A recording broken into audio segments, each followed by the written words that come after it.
I'm Catherine. I'm Teresa. And we are the co-authors of the book, Pass the Baton, Empowering All Music Students. Our goal is to share stories of educators who are passing the baton and empowering their music students. We want to help teachers create music lessons that transform students from passive consumers to vibrant creatives.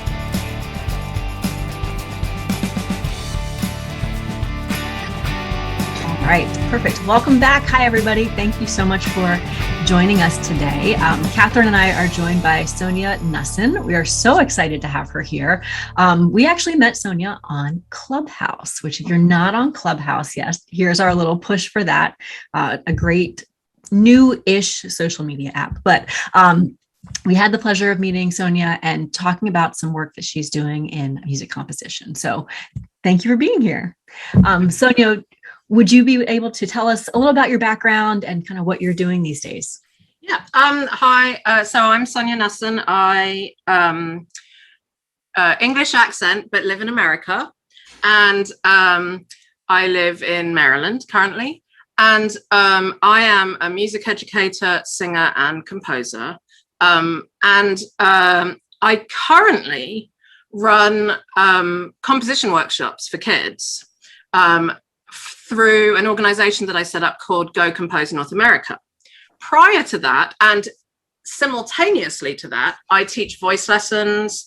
I am a singer, and I have previously, my degree is in cello performance, but also I'm sort of working backwards actually, but I come from a musical family. My father was a very prominent composer and conductor. His name was Oliver Knussen.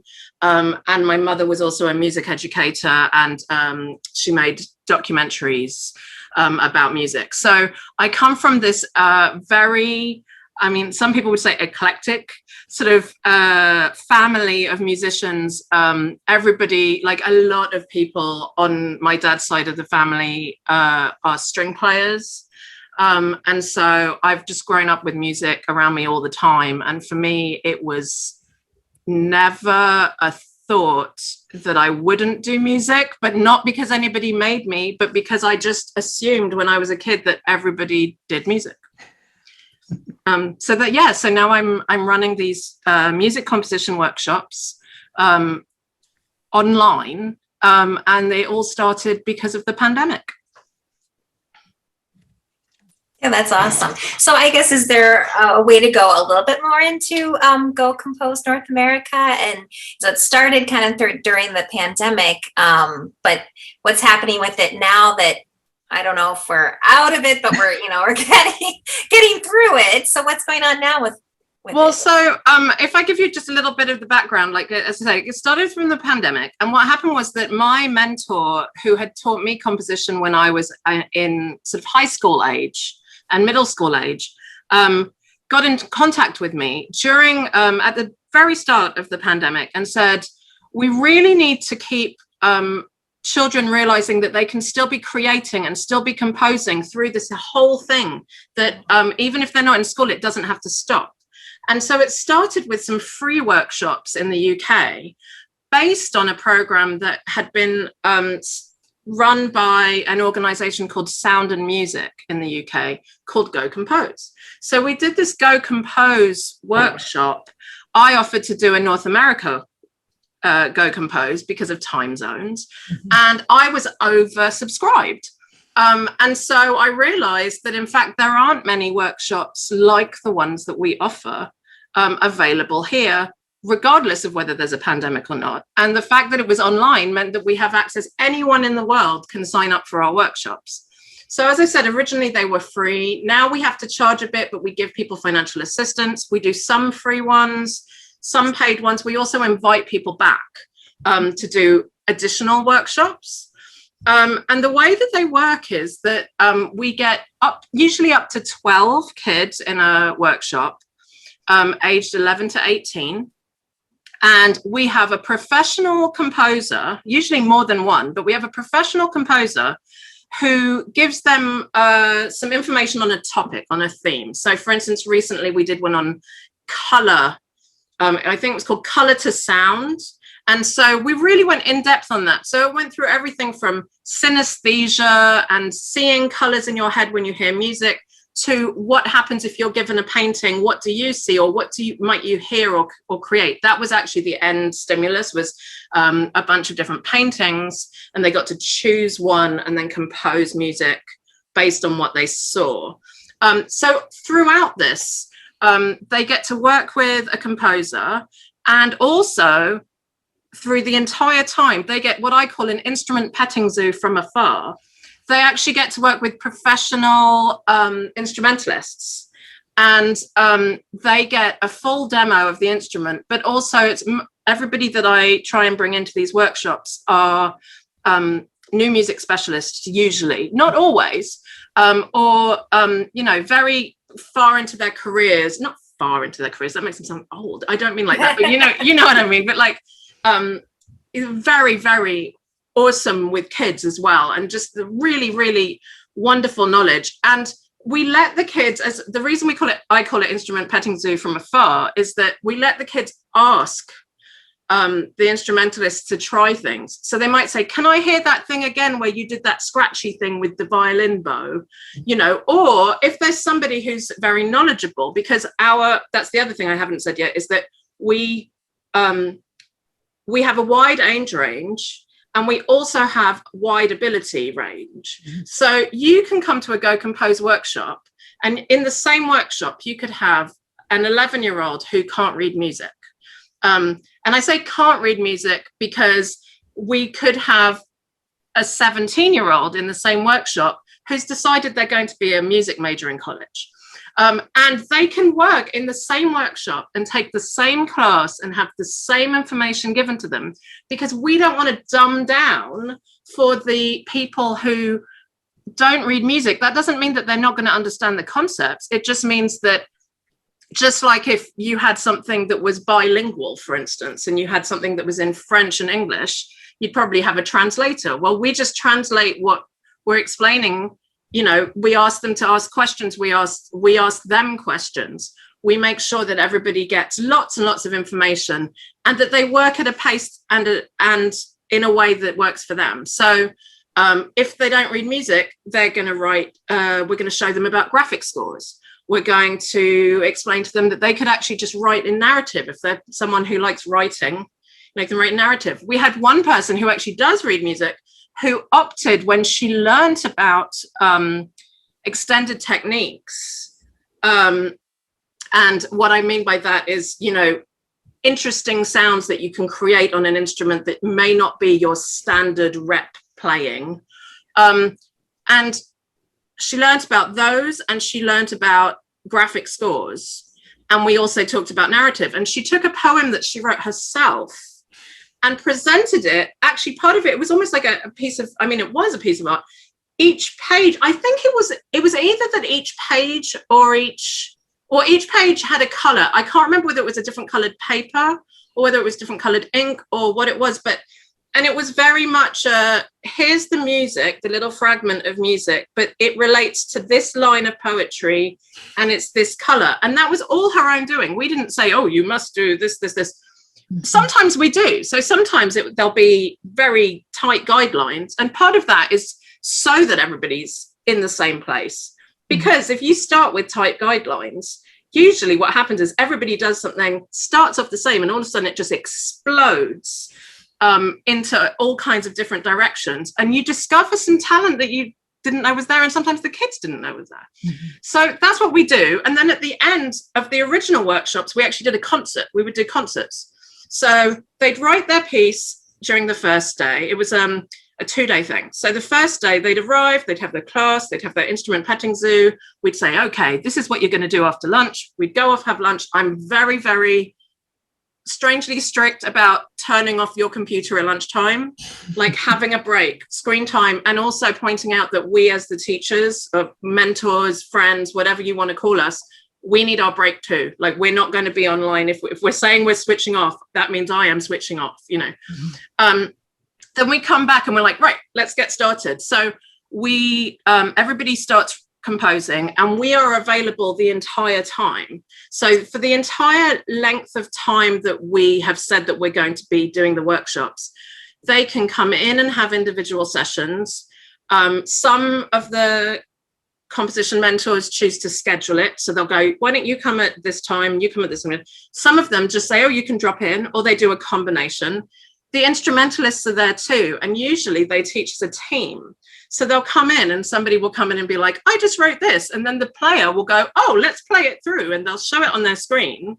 And, you know, I don't know why I'm thinking of violin, because I was talking to a violin tutor today who's also a composer.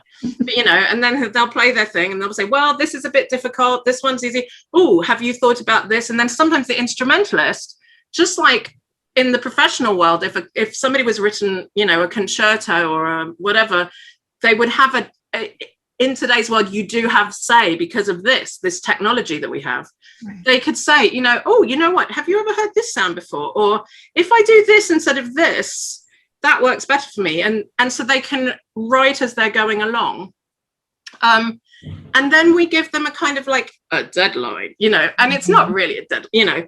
And what we tend to find is that our less experienced composer kids will actually have kind of strangely timed their writing because it's new to them. They'll really have already thought that their deadline was going to be the end of the day. Mm-hmm. So usually their compositions come in first. And also the people who are very, very adept and is that the word I'm looking for? Yeah. And who like write quickly and who are used to composing. You know, there's one student that comes to mind who he's always done early, but he also writes, 10 pages when somebody else has written 2, you know, so like, it just depends, you know, just like all of us, we all work at different paces and we all have our brains work in different ways. And then the next day, what I tend to do is I do a listening class, which somewhat relates to whatever the topic of the day was the day before. And I do it like pop-up video. So if people remember the pop-up video TV show from I guess it was the 90s, on VH1 and MTV, where the video would come up and then information would pop up. I do that, but I do that with a 20th or 21st century piece of music. And I do it all through chat. So as the piece is playing, I type, listen to this, which means that they're getting the information in real time instead of having to retain what they heard and then go back to it, which for me works better because that's how I think. As you can tell, I Zoom. So when I'm on, so like, I feel like it works. I'm very childlike. Pink hair. So, you know, so I do my, you know, I do that. And I encourage them to type. So you also find out really cool things from the chat, and all the way through they're allowed to chat. I also take notes, not for them to read afterwards, but in case there's a vocabulary word in a class that one person knows and another person doesn't. I'm usually there as the kind of, well, referee is the wrong word, but I'm the person who will just say, oh, can you stop 1 second? Could you just explain to me, because I can't remember what this word means? Or could you explain, because some people might know that dynamics means loud and soft, but could you you just used quite a complicated word there. Could you explain what this means? Or can you show us? Because sometimes an instrumentalist will play something and go, of course I can glissando from this note to this note. And I was like, yeah, could you just go back and could you show us, could you play us so that we can hear what that high note is and what that lower note is, and then actually show us what the glissando is. And then if we, you know, it depends on what technology we're using on the day or what we're doing. Sometimes we can show them how to write it, or we just tell them, you know, you could just draw a line. And then as they're explaining, I will type, you know, in big capital letters, a keyword and some information. So basically there's a bunch of notes that they can take in the information in different learning styles, which for me is really important because, as I said, I'm a bit wacky and I learn things in kind of unusual ways. So we were back to day 2 and we've done our chat thing. During that time, the professional performer, instrumentalist or singer, is practicing the music that came in an hour prior to class. So I tend to say we do it slightly later afternoon. They're practicing and then they get a dress rehearsal if they choose to attend. So the dress rehearsal is on the schedule of the of the tutor. Because just like in the real world, you know, we have gigs, we have different things going on in our lives. Some people have kids, you know, who have their own activities. They have their rehearsal. The composers, just like in the real world, are welcome to be there at the time of their rehearsal. And sometimes I've got one composer who does a great little presentation at the beginning that just says, hey, have you ever had your piece played in a rehearsal before? This is what happens in a dress rehearsal. And this is the right, you know, it's okay to say, oh, could you do this slightly differently? But it's not okay if they haven't got the notes right to say, I'm sorry, you're playing all the wrong notes. Because this is their rehearsal, and you have to remember that we're in a workshop. And that's the other thing, is that we do a lot of saying, you know, we're in a workshop. There's no right or wrong here. And that also means that perfection is not what we're aiming for. If you've written a perfect piece, yay. You know, if you think it's perfect at the end, yay, we probably will think it's perfect at the end too. In fact, we do anyway. But just be aware that it's a workshop, and the whole point is that we're learning throughout. And then we present it that way in the concert. We invite the audience. The audience is usually the parents and the friends and family of the kids who have written the pieces, and also some of our friends and colleagues, because we love these pieces. So we like to have people there.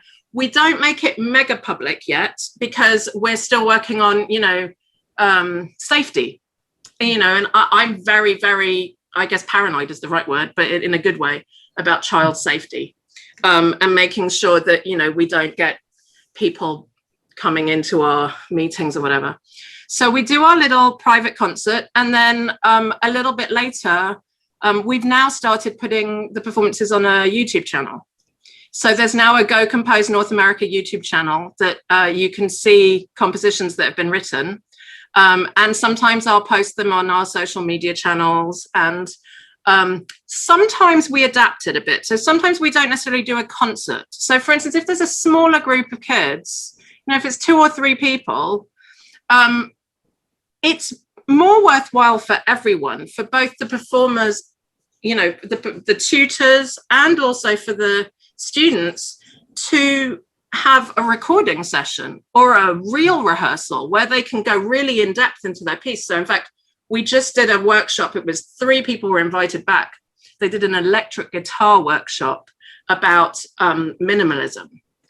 So they got loop pedals. We had a composer, his name is Andrew Noseworthy. He is a composer and electric guitar player. So he had this huge board of pedals. I didn't understand. Because in my brain, I was like, I'm just going to sneakily write a piece off to the side, you know, like while this I'm going to learn about it. And there was so much information that came in, so much stuff. I was like, oh, I'm going to have to take that and then like absorb it. You know, this is where you can see the difference between a student between the age of 11 and 18 and me in my 40s, you know, like the taking in of the info. And then, you know, people writing, these amazing students wrote 3-minute pieces with loops and trying new things. And they got full rehearsal, like a full recording session, essentially. But the way we did it was, we said, this is a workshop. Your pieces are very difficult, because it just happened to be that these ones were. We want to be realistic. We want you to understand how it works, because this was the more advanced end of the scale. And so for them, we said, okay, so what we've decided is this hour is going to be for you and your composition, and to give you little snippets. And amazingly, Andrew, our composition tutor, offered to record the 3 pieces in his home studio. So he's doing that at the moment. And, you know, maybe by the time this goes out on your YouTube channel, it might even be on ours. I'm not sure yet. But I mean, these were like very complicated pieces. The other side of it is, you know, somebody writing a graphic score and had a professional viola player who plays in the Lydian string quartet play their graphic score based on a composition game called Take a Line for a Walk. And wrote this piece, and I actually put it quite frequently out on social media, because it is such a great example of what you can do having never composed before, and get this amazing performance at the end. So yeah, that's what I do. I just have a lot of fun giving kids these opportunities, and based off of what I had, because I was lucky because I did have these things, because as I said, this all started from my composition mentor. Her name's Alison Cox, and she's the head of composition at the Purcell School in London. And, I did get these amazing opportunities from her because I was at a music school, and also because I come from a musical family. But there's no reason why kids can't be composing in every classroom in any country. So, so that's what I do. Oh my goodness. There are so many things that you said that I was just like, yes, I love this. I mean, just the fact that you're emphasizing that process and the idea of, giving them some guidelines to start with but letting them take it to where it fits their needs. I mean, so much of what you said is so personalized to each student, and it's really, really awesome. I mean, you kind of said this as you went through, but what kind of benefits are you seeing that the students are getting? All kinds of things. So, you get the student who realizes, oh, wait, I'm actually good at this. I thought I was just doing this for fun at home. One student comes to mind. If he ever watches this, he'll know it's about him. So, but his trumpet teacher is one of my best friends. And she said to me, she was about to do one of our workshops, and she said to me, I think I should invite my student to come to the workshop, because I asked him the other day what he did this weekend, and he said, oh, I tried to write a symphony. And and it just sort of, and she said, wait, do you do this a lot? And she said, I'm just trying it out. And so, the last time I spoke to him, and I said, I have a feeling you've got the composition bug now, because he's done a couple of workshops with us. And he said, yeah, I think I want to do this in college, So that's one benefit, is realizing that you're taken seriously for what you do. Another benefit, again, and this is for any ability, but a lot of these students find their people. That's actually what a parent said to me in an email after a workshop, that a lot of students, and I was one of these students, you go to school, if you're a musical kid, the assumption is, as a musical kid, that you're going to pick your one instrument and you're going to stay with it. And that's what you do. And I was not that kid. So to give you an idea, and I'm clearly not that adult either. So, as an adult, I have been a professional cellist. I don't play at all now, by the way. So nobody ask me, please. So I did my undergrad degree as a cellist. I have degrees as a singer. I sing in ensembles mostly, but I do solo work. And then I do this. That's my musical life. A lot of people, I think they think music equals instrument or singing equals that's what you're going to do, and that's it. And so it's finding out that, oh, I can do this extra thing, or, oh, I could do this extra thing, and then it turns into a real thing, or, oh, this is another thing I could do for fun. It's learning that composition can be an activity, or it can be a serious thing that you do. It can be, you can do it in tandem with playing an instrument, but you can also do it just by humming into a tape machine. Tape machine, that sounded really old. You know what I mean? Humming into a phone, into a tape machine. Oh my goodness.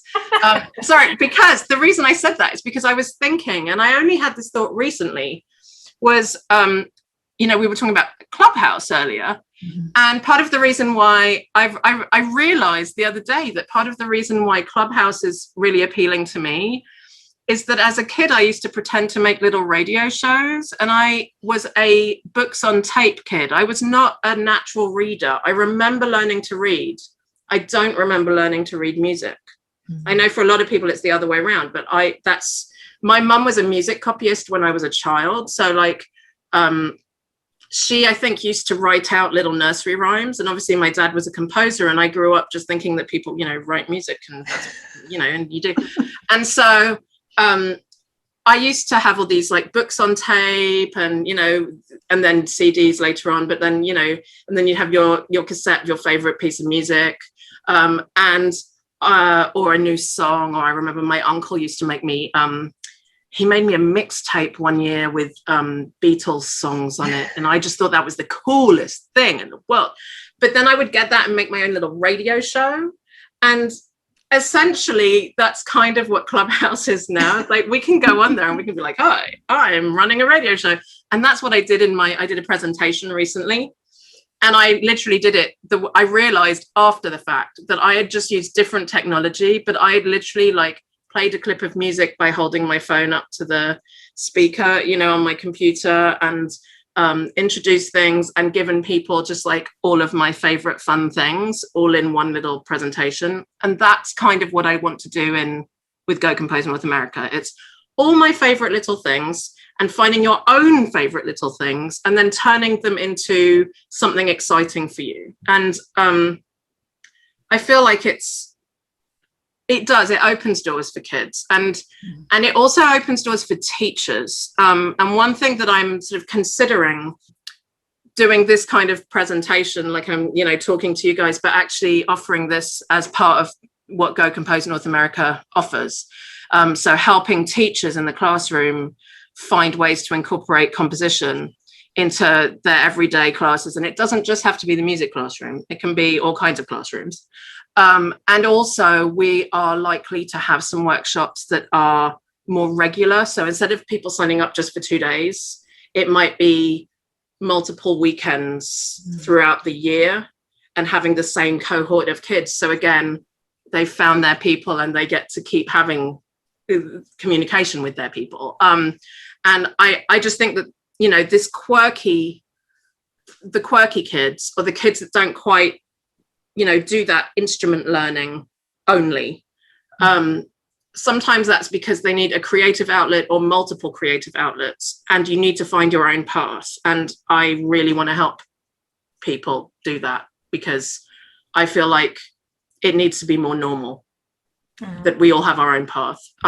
Because it wasn't even in the wackiest of circumstances, having your own path is still considered by somebody that you know very strange and unconventional. And I think that I mean, we're now in a time when that has, I mean, clearly, you know, we were all thrown into technology and everybody had to change into that. So might as well use it to our advantage. We can bring these kind of conversations and this kind of teaching into any classroom anywhere in the world with technology. Yeah. Well, without, like, you know, I know you talked about like you might start presenting to teachers and having presentations for them specifically.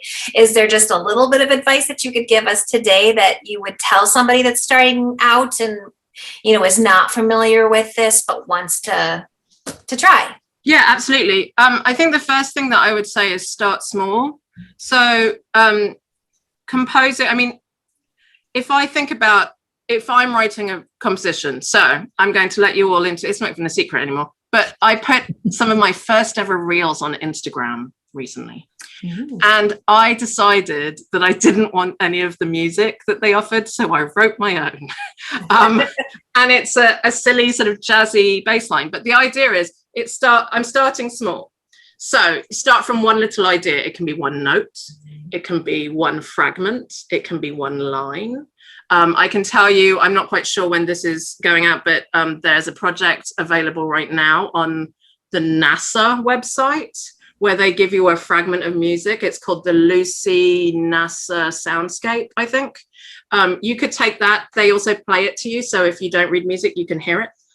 You can take that and then you figure out all the millions of ways that you can play with that tune. So at first you're like, okay, I don't know. What does that mean? Well, I would say if you're a music teacher, or if you're someone who's had musical training in some way, go right back to the basics, to the elements of music, and literally go through it step by step. That's what I do as a composer.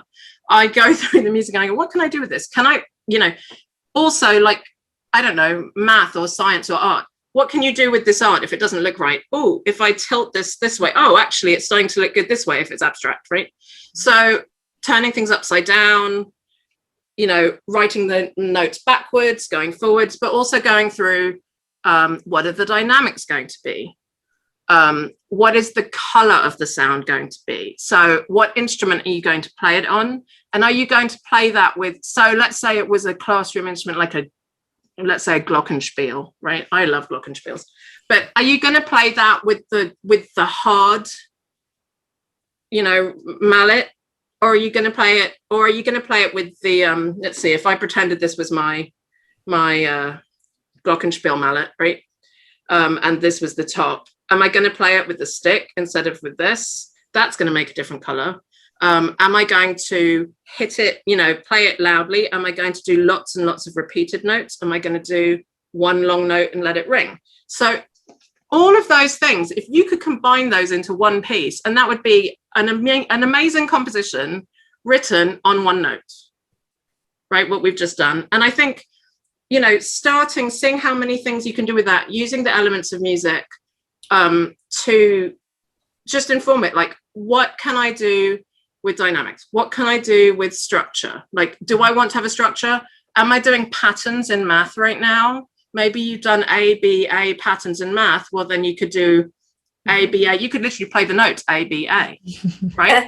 Or you could say, what is my A pattern going to be? You can make one up. And again, if you don't read music, that doesn't matter. You can clap a rhythm, you can play on the table, you can hit a drum, you can play a pitched instrument, you can try things. And I think, that is how we all start composing, because then by the end of that, you've got a brainstorm of tons of ideas that then you just have to figure out how to organize it. Mm-hmm. Yeah. I think so often we think that composition is this big, scary thing, but it's not. Just start with something small. I love that. Yeah. I just, another one of the reels I did was literally like 3 ways that you can compose music without using a music note. In other words, without writing a note on the page. So I said technology, art, so drawing pictures, graphics, and narrative. And, that also covers a lot of people's different learning ways. And actually, when I was talking in this, I've been talking a lot about STEAM recently, because I did a Clubhouse STEAM, it was called STEAM Camp, but it was basically a convention for teachers. And I was talking about how we should use the senses that we have, whatever senses we have available to us, because, some people are hard of hearing, or some people don't have sight, but they have other senses, touch, all of these things, taste. All of these things you can describe. And then, what happens if you can't describe? How sometimes if somebody, and this is quite an interesting thing to sort of say to someone, and I'd never thought about it before, but when someone says, what does it taste like? And very often someone would go, I'm not sure. And there's like this humming thought, and you're like, well, must be a thought sound, right? And you could take that and go with it somewhere. So everyday objects as well. Again, I grabbed a pen, the found objects. We were talking a lot about, I talked about Varese and using, he said, I can't remember the exact quote right now, but about how music is simply organized noises. Mm-hmm. And there's nothing wrong with noise. That's the other thing is, so the other reel that I did yesterday, I purposely made some quite ugly sounding jazzy music in the background. And I did 3 myths about what composing is. And one of them was composing has to have a catchy tune. The music has to have a catchy tune. Not true. There was another one. I'm just trying to think what it was. So we had catchy tune. That you have to be able to, write it down. It was, it was all those same things, but sorry, my brain just went, but the idea being, that you don't have to, there's no convention. I mean, technically there's convention in composition. That's only because of the stuff that was written down over time. And that's also something that you can talk about, like notation. It didn't start with the notation that we know. It started differently, and also the Guidonian hand and people learning using different joints on their fingers as pitches. You could still do that now if you're doing a singing thing, and you could, direct someone and say, I want you to sing this note, then this note, and this note. As long as you describe what it is, it works. So yeah, as I said, I just think it's really to do with finding your way and having fun with it. I love it. Oh, you've had so many good ideas. So if somebody wanted to learn more about both your programs and the work you're doing, how might they connect with you? How can they find you? Well, hopefully by the time this comes out, my website will be up and running and not under construction, my personal website. So that's just sonyaknussen.com. Okay. And that will have links to literally everything that, that I've been talking about. Because, as I said, my personal musical life also includes the legacy of having this musical family. Mm-hmm. So there might also be links to things to do with my father and his music. And also you can go to gocomposenorthamerica.com. And that will tell you, again, we're probably going to be revamping the website soon, but that tells you about workshops we've done in the past and tutors that we've had, and a little bit more about Go Compose. And then if we have workshops coming up, that's where you would find out about them. And again, just, there'll always be an email address on both of those, or I'm very these days into direct messages on Instagram.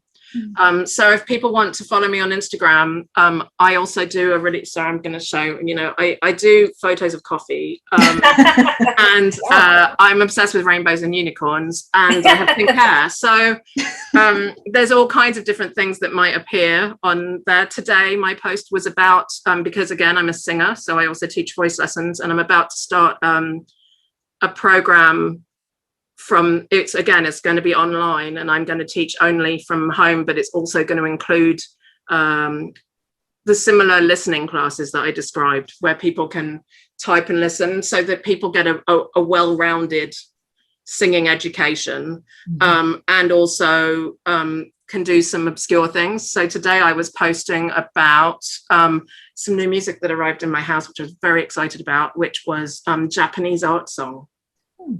So Japanese art song. And then I also got, I wish it was in front of me, it's in a different room right now, a really fun, I'm obsessed with pens, so some fun pens from Japan as well.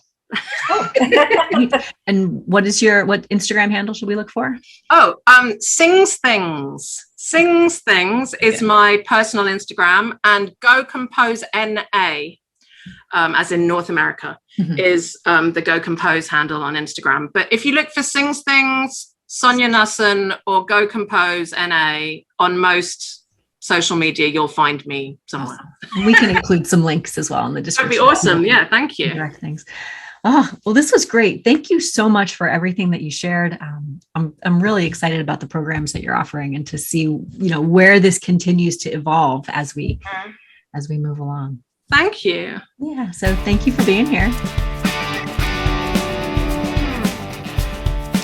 This is part 1 of a 3-part series on creativity through music composition. Please join us next time with Robbie Burns. Thanks for joining us. Make sure you subscribe below.